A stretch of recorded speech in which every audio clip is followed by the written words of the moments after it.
And in the day's other news, the Supreme Court also announced that it will decide a case pitting gay rights against religion.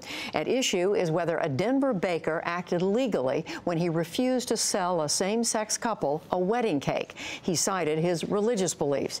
In another case, the justices ruled 7-2 that a church-run school in Missouri may seek taxpayer-funded grants for a new playground.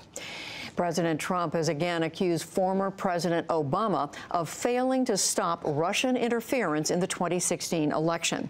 On Twitter today, he charged the reason that President Obama did nothing is that he expected Hillary Clinton would win. He didn't choke, he colluded or obstructed. Mr. Trump insisted investigators have no evidence that his campaign aides colluded with Russia.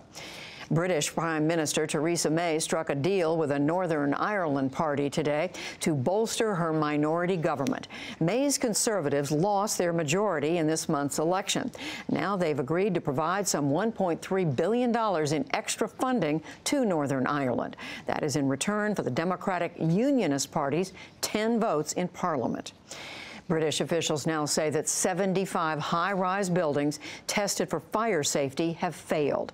The testing began after London's Grenfell Tower fire. The siding on that building may have fueled the blaze. The other buildings tested so far are all over the country. It is not clear how long it will take to fix the problem. In China, Nobel Prize laureate Liu Xiaobo has been released from prison to a hospital after being diagnosed with late-stage liver cancer. Liu has been a leading dissident for decades. In 2009, he was sentenced to 11 years on a charge of inciting subversion. But his lawyer says that today's release means little.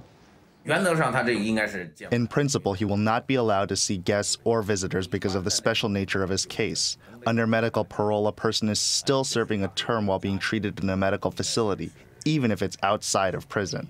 Liu Xiaobo's case is special. I don't think the authorities will allow him to have visitors. Liu won the Nobel Peace Prize in 2010 for his efforts demanding greater political freedoms and an end to one-party rule in China.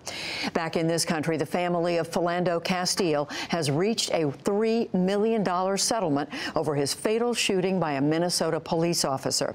Castile, a black man, was killed during a traffic stop last year. The officer was acquitted this month of manslaughter before being fired by the city of St. Anthony. Takata Corporation has filed for bankruptcy protection over faulty airbag inflators linked to at least 16 deaths worldwide. The company faces tens of billions of dollars in costs and liabilities stemming from recalls and lawsuits. The filings today in the U.S. and Japan clear the way for a rival company to take over most of Takata's assets. On Wall Street today, the Dow Jones Industrial Average gained 14 points to close at 21,409. The Nasdaq fell 18, and the S&P 500 added a fraction.